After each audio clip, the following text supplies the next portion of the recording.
নমস্কার, শুরু করছি বিগ স্টোরি। আপনার সঙ্গে রয়েছি আমি দেবারতী।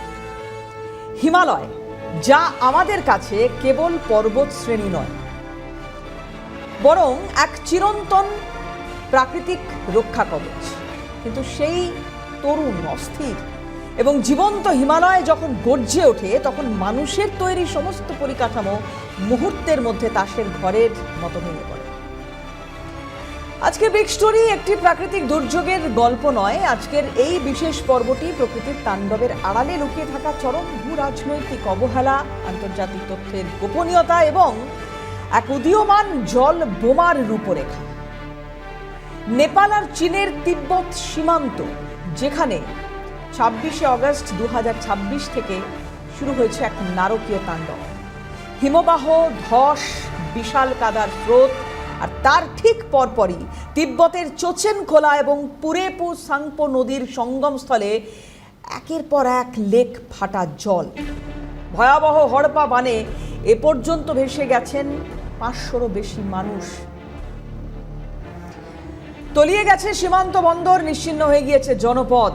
এখনো নিখোঁজ বহু মানুষ, যার মধ্যে ভারতীয় রয়েছেন, পশ্চিমবঙ্গের 32 জন রয়েছেন অন্তত, যাদের সঙ্গে যোগাযোগ করতে নবান্ন এবং স্থানীয় প্রশাসন প্রতিনিয়ত চেষ্টা চালিয়ে যাচ্ছে। কিন্তু প্রশ্ন উঠছে, এই বিপর্যয় কি শুধুই প্রাকৃতিক, নাকি এর নেপথ্যে রয়েছে প্রতিবেশী রাষ্ট্র চীনের চরম গাফিলতি এবং বিপজ্জনক পরিকাঠামো নির্মাণ? নেপালের উদ্ধার কাজ যখন চরম পর্যায়ে, তখন চীনের সিচুয়ান প্রদেশের লংচাং শহরে আঘাত হানে 5.1 রিক্টারের ভূমিকম্প। ভূগর্ভের 13 কিলোমিটার গভীরে থাকা সেই কম্পনের রেশ গিয়ে পৌঁছয় তিব্বত মালভূমিতে। ফল, সীমান্তে থাকা একের পর এক গ্লেসিয়াল লেক বা হিমবাহ হ্রদের বাঁধ ভেঙে বা উপচে চরম গতিতে জল ধেয়ে আসে ভাটির দেশ নেপালের দিকে। আর সবচেয়ে ভীতিজনক খবরটি এসেছে আজকেই। চীনা উদ্ধারকারী দলের আকাশপথে ফুটেজে ধরা পড়েছে তিব্বতের সীমান্তে একটি হিমবাহ হ্রদে ইতিমধ্যেই 30 লক্ষ ঘনমিটার জল জমে রয়েছে। আরো জল যুক্ত হচ্ছে তার সাথে। আগামী 3 দিনের মধ্যে সেই হ্রদ ভেঙে পড়ার চরম আশঙ্কা তৈরি হয়েছে। 1 সেপ্টেম্বর সেই জলের প্রবাহ সর্বোচ্চ রূপ নিতে পারে। আজ আমরা অনুসন্ধান করব চীনের তৈরি তথাকথিত ভূতাত্ত্বিক দুর্যোগ বাঁধ বা অপরিকল্পিত পাহাড়ি নির্মাণই কি নেপালের এই ধ্বংসলীলার মূল কারণ? তিব্বতে কাদার ধস নামার খবর চীন আগে থেকে জেনেও কেন কাঠমান্ডুকে সময় মতো সতর্ক করলো না? এবং সবচেয়ে বড় প্রশ্ন, নেপালের এই ট্র্যাজেডি কি ভারতের উত্তর পূর্বাঞ্চলের জন্য, বিশেষ করে অরুণাচল প্রদেশ, আসাম বা ধরুন নেপালের সরাসরি প্রভাব বিহার, উত্তরাখণ্ড, উত্তরপ্রদেশের ওপর কোনোভাবে পড়তে পারে বা পড়তে চলেছে? কাউন্টডাউন কি শুরু হয়ে গেছে তাহলে? কারণ তিব্বতের নামচা পারওয়া বাঁকে চীন তৈরি করছে 60,000 মেগাওয়াটের দানবীয় মেডক ড্যাম। নেপালের বুক চিরে বয়ে যাওয়া নদীগুলো ভোটেকোশি, ত্রিশুলি, নারায়ণী আজ তো শান্ত নেই। এগুলো এখন পরিণত হয়েছে এক একটি জীবন্ত ডেথ ট্র্যাপে। বুধবার রাতের সেই ভয়াবহ ঘটনার পর থেকে নেপালের পাহাড়ি অঞ্চলগুলোতে শুধুই কান্নার রোল। 26শে অগস্ট 2026 তিব্বতের জিরং বা কেরুং কাউন্টি সংলগ্ন এলাকায় পাহাড়ি ঢালে এক প্রলয়ঙ্কর ধস নামে। প্রথমে আন্তর্জাতিক স্তরে ধারণা করা হয়েছিল হয়তো তীব্র ভূকম্পনের ফলে এই ধস, কিন্তু পরবর্তীতে আমেরিকার ভূতত্ত্ব পর্যবেক্ষণকারী সংস্থা অর্থাৎ ইউনাইটেড স্টেটস জিওলজিক্যাল সার্ভে পরিষ্কার জানিয়ে দেয় এটি কোনো সাধারণ ভূমিকম্প ছিল না। এটি ছিল হাজার হাজার টন বরফ, কাদামাটি, পাথরের এক অভূতপূর্ব হিমবাহ ধস। প্রায় 2000 মিটার উপর থেকে সেই বিশাল কাদার দেওয়াল নদী খাতে আছড়ে পড়ার সাথে সাথে তৈরি হয় কৃত্রিম লেক। আর সেই লেক যখন ফাটে, তখন ভয়াবহ স্রোত কয়েক মুহূর্তের মধ্যে মুছে দেয় সীমানা প্রাচীর। রাসুয়াগাদি গিরং সীমান্ত ক্রসিং, যা চীন ও নেপালের মধ্যেকার অন্যতম প্রধান বাণিজ্য পথ, তা মুহূর্তের মধ্যে জলের তলায় তলিয়ে যায়। এই ধ্বংসলীলার ভয়াবহতা কতটা গভীর তা বোঝা যায় স্থানীয় মানুষের অসন্তোষ দেখলে। নেপালের প্রভাবশালী সংবাদ মাধ্যম নয়া পত্রিকায় প্রবীণ সাংবাদিক পরশুরাম কাফলে তিনি সামাজিক যোগাযোগ মাধ্যমে ক্ষোভ উগরে দিয়ে পোস্ট করছেন, প্রতিবেশীদের নিরাপত্তা নিয়ে যে উদ্বেগ রয়েছে, নেপাল বারবার সেই বিষয়টিতে আমল দিয়েছে, কিন্তু দুঃখের সঙ্গে বলছি, আমাদের উত্তরে যে প্রতিবেশী দেশ রয়েছে তারা আমাদের বিপাকে ফেলেছে। এই বিপর্যয় নিয়ে আগে ভাগে আমাদের সতর্ক করতে পারেনি বলে এত প্রাণহানি হয়েছে। এই একতরফা ভালোবাসার মূল্য কেন একা নেপালই চোকাবে? একই বক্তব্য শোনা গেছে 2015 সালে নেপাল ভূমিকম্পের পর পুনর্নির্মাণ কর্তৃপক্ষের নেতৃত্ব দেওয়া তথা যোজনা কমিশনের প্রাক্তন ভাইস চেয়ারম্যান গোবিন্দরাজ পোখরেলের। তিনি স্পষ্ট ভাষায় বলছেন, তাদের ধারণা ছিল নেপাল চীন সীমান্তে উপগ্রহ ব্যবস্থা এবং প্রযুক্তির মাধ্যমে গ্লেসিয়ার লেক আউটবার্স্ট ফ্লাডের ওপর চীন সার্বক্ষণিক নজর রাখে। কিন্তু বাস্তবে কি দেখা গেল? চীন থেকে আগাম কোনো সতর্কবার্তা তো এলোই না, বরং সাধারণ মানুষ জলরাশি ধেয়ে আসতে দেখে স্থানীয় প্রশাসনকে খবর দিল।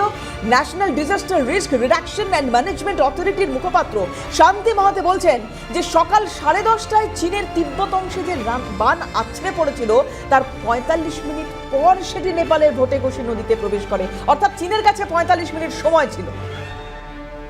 কিন্তু কোন সরকারি মাধ্যম কাঠমান্ডুকে আগে থেকে অফিসিয়ালি কিচ্ছু জানায়নি চীনের।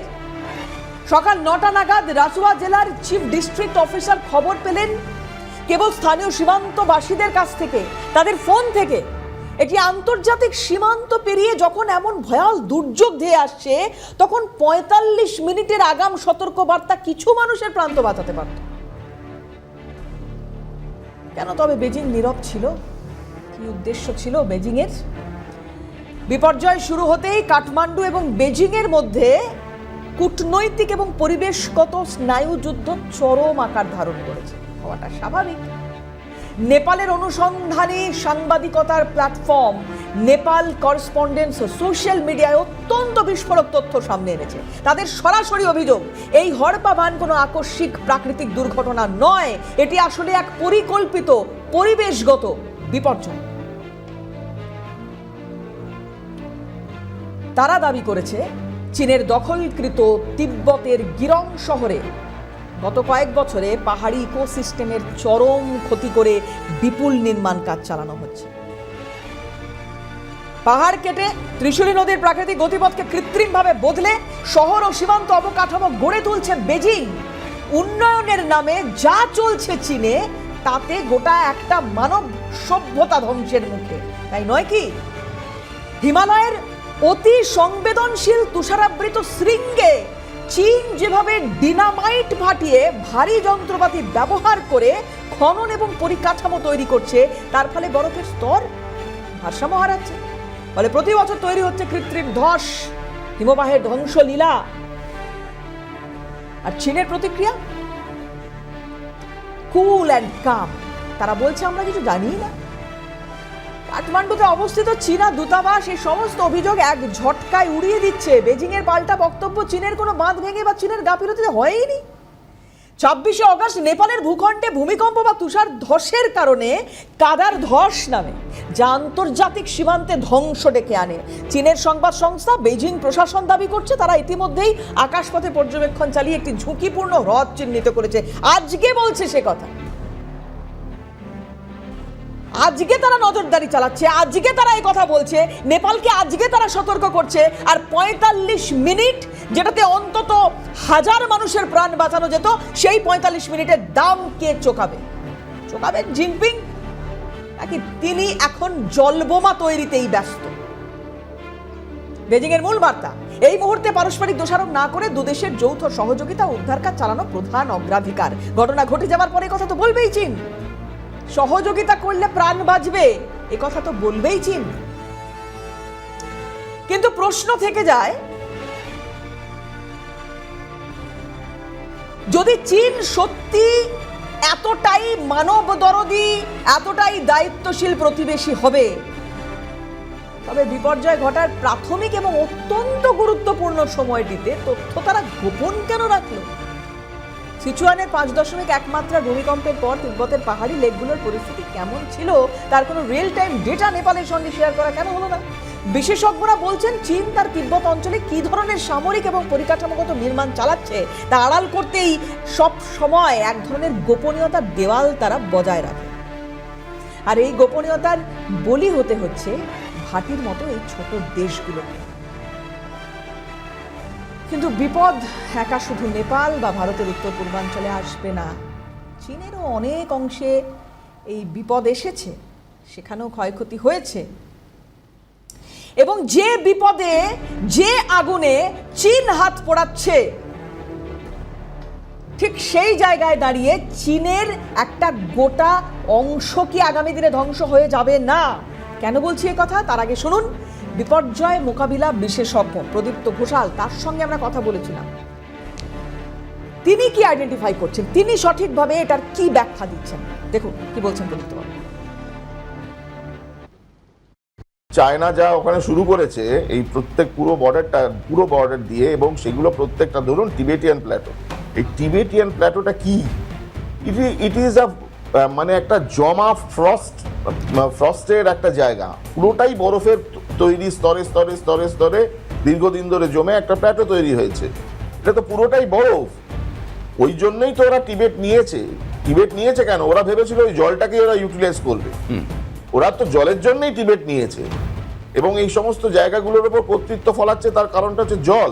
এই যে চীন যেটা করেছে, ওখানে যে সমস্ত নদীগুলোকে সরু করে দিয়েছে, নদীগুলোর দুপাশ দিয়ে কংক্রিট বাঁধিয়েছে, সেই কংক্রিট তো খোলামকুচির মতো উড়ে গেল। আপনি যে চেকপোস্ট বা ইয়ের কথা বলছেন, মানস সরোবর যেতে গেলে যে ফাইনাল চেকপোস্টটা পেরোতে হয় চায়নায় ঢোকাচ্ছে নেপাল থেকে, সেই চেকপোস্টটার কালকে ছবি দেখেছেন, একটা ওটা অত বড় একটা কংক্রিটের তৈরি করা একটা বিশাল জিনিস, সেটা একটা খোলামকুচির মতন উড়ে গেল। আর ঠিক এই জায়গায় দাঁড়িয়ে যখন নতুন করে আরো একটা বিপদের মধ্যে দাঁড়িয়ে রয়েছে নেপাল, যখন বলা হচ্ছে যে দ্বিতীয় হড়পা বাঁধ যে কোনো মুহূর্তে আসতে পারে, এবং যেরকম শুরুতেই আপনাদের বলছিলাম 1 সেপ্টেম্বর বা তার আশেপাশের দিন সেরকম একটা বিপদবহ বার্তা নিয়ে আসতে পারে, তখন কি করণীয়? অনেক দেরি হয়ে গেছে জানি, কিন্তু তারপরেও যদি কিছু সহযোগিতা পার্শ্ববর্তী এই রকম রাষ্ট্রগুলোর কাছ থেকে পাওয়া যায়, সুবিধে হয়। উদ্ধার কাজে বড় বাধা হয়ে দাঁড়িয়েছে নতুন করে জারি হওয়া রেড অ্যালার্ট। চীনের পক্ষ থেকে আজকে এই বিপদ ঘটে যাওয়ার পর জানানো হচ্ছে তিব্বতের দিকে আরও একটি বাঁধ সৃষ্ট হ্রদে 20 লক্ষ ঘনমিটার জল জমা ছিল, যা 3 দিনের মধ্যে বেড়ে 50 লক্ষ ঘনমিটার হতে পারে। যে কোনো মুহূর্তে তা ফেটে নতুন করে প্রলয় ঘটাতে পারে। নেপাল সরকার বাধ্য হয়েছে এর ফলে ভোটেকশি, ত্রিশুলি, নারায়ণী নদীর অববাহিকায় থাকা উদ্ধার কাজ সাময়িকভাবে স্থগিত রাখতে। উদ্ধারকর্মীদের নিরাপত্তা এবং নিচু এলাকার হাজার হাজার মানুষকে নিরাপদ স্থানে সরিয়ে নিয়ে যাওয়াই এখন সবচেয়ে বড় চ্যালেঞ্জ হয়ে দাঁড়িয়েছে। একদিকে নিজের স্বজনকে হারানোর যন্ত্রণা, আর অন্যদিকে মাথার উপর নতুন করে প্রলয়ের ছায়া। নেপালের সীমান্ত শহরগুলোতে এখন শুধুই একটা আতঙ্কের নিস্তব্ধতা। নেপালের এই ট্র্যাজেডি আমাদের ভারতের জন্য কেবল একটি দুঃখজনক ঘটনা নয়, এটি নয়াদিল্লির জন্য একটি চরম সময়সীমাযুক্ত সতর্ক বার্তাও। নেপালে মাত্র 4.4 বা 5.1 মাত্রার কম্পন, একটি মাঝারি গ্লেসিয়ার লেক ফেটে যাওয়ার ফলে যদি 500-র বেশি মানুষের প্রাণ যায়, তবে ভেবে দেখুন ভারতের ঠিক সীমান্তের মাথায় তিব্বতের মেদগেতে চীন যা তৈরি করছে, তার পরিণতি কি হতে পারে। তিব্বতের ইয়ারলুং সাংপো নদী, যা ভারতে প্রবেশ করে ব্রহ্মপুত্র নামে পরিচিত হয়েছে, তার নামচা বারোয়া বাঁকের ঠিক কাছে বেজিং তৈরি করছে পৃথিবীর ইতিহাসের সবচেয়ে বড় জলবিদ্যুৎ প্রকল্প। চীনের প্রস্তাবিত মেদক ড্যাম বিশ্বের অন্যতম বৃহত্তম এবং বিতর্কিত জলবিদ্যুৎ প্রকল্প, যার উৎপাদন ক্ষমতা আনুমানিক 60,000 মেগাওয়াট, যা বিখ্যাত 3 গর্জেস ড্যামের থেকেও প্রায় 3 গুণ বড়। প্রায় $167 বিলিয়ন ব্যয়ে এই দানবীয় প্রকল্পটির ভৌগোলিক এবং পরিবেশগত ঝুঁকি অত্যন্ত উদ্বেগজনক। এটি ক্যাসপিয়ান এবং হিমালয় ভূকম্পন প্লেটের সংযোগস্থলে একটি অত্যন্ত সক্রিয় টেকটনিক ফাটলের ওপর অবস্থিত, যা যে কোনো প্রলয়ঙ্কর ভূমিকম্পে মারাত্মক বিপর্যয় ডেকে আনতে পারে। আমরা বোধহয় কল্পনাও করতে পারছি না। তাছাড়া এই বাঁধের মাধ্যমে শত বিলিয়ন ঘনমিটার জলপ্রবাহ নিয়ন্ত্রণের যে ক্ষমতা তৈরি হবে তা নিম্নাঞ্চলে থাকা ভারতের অরুণাচল প্রদেশ, আসাম এবং সমগ্র বাংলাদেশের পরিবেশগত ভারসাম্য, জল নিরাপত্তা, বিপুল জনসংখ্যার উপর সরাসরি এবং চরম প্রভাব ফেলতে পারে। চীনের নিজস্ব ভূতাত্ত্বিক সমীক্ষাতেই তো এমনটা স্বীকার করা হচ্ছে যে মেঘাগ অঞ্চলের ভূপ্রকৃতি অত্যন্ত ভঙ্গুর এবং ভূকম্পন প্রবণ। ভারতের এবং আন্তর্জাতিক ভূ বিশেষজ্ঞদের এক বাক্যে যে কথা তারা বলছেন যে যদি কোনোদিন 7 বা তার বেশি মাত্রার ভূমিকম্পে বা মেগা ল্যান্ডস্লাইডে এই মেঘাগ ড্যামে সামান্য ফাটল ধরে, তবে কয়েক মিনিটের মধ্যে কোটি কোটি ঘনমিটার জলের দেওয়াল নেমে আসবে অরুণাচল প্রদেশ এবং আসামের ওপর। উত্তর পূর্ব ভারত মানচিত্র থেকে মুছে যাওয়ার মতো পরিস্থিতিতে পড়তে পারে এমন আশঙ্কার কথাও বিশেষজ্ঞরা বলছেন। আর এটি প্রকৃতির কোনো স্বাভাবিক ড্যাম নয়, এটা চীনের হাতে থাকা অঘোষিত জল বোমা। কি চাইছে চীন? সবচেয়ে মারাত্মক বিষয়টি হলো ভারতের সঙ্গে চীনের কোনো সমন্বিত ওয়াটার শেয়ারিং বা জলবন্টন চুক্তি এই মুহূর্তে নেই। চীনের নীতি হলো হাইড্রোলজিক্যাল হেজিমনি বা জল একচ্ছত্রবাদ। বর্ষার সময় খবর না দিয়ে জল ছেড়ে দেওয়া কিংবা শুষ্ক মৌসুমে ব্রহ্মপুত্রের জল আটকে উত্তর পূর্ব ভারতকে মরুভূমি বানিয়ে দেওয়া, এই দুই অস্ত্রই এখন বেজিং এর হাতে। নেপাল আজ আমাদের দেখিয়ে দিল বিপদের সময় চীন তথ্য শেয়ার কিছুতেই করে না।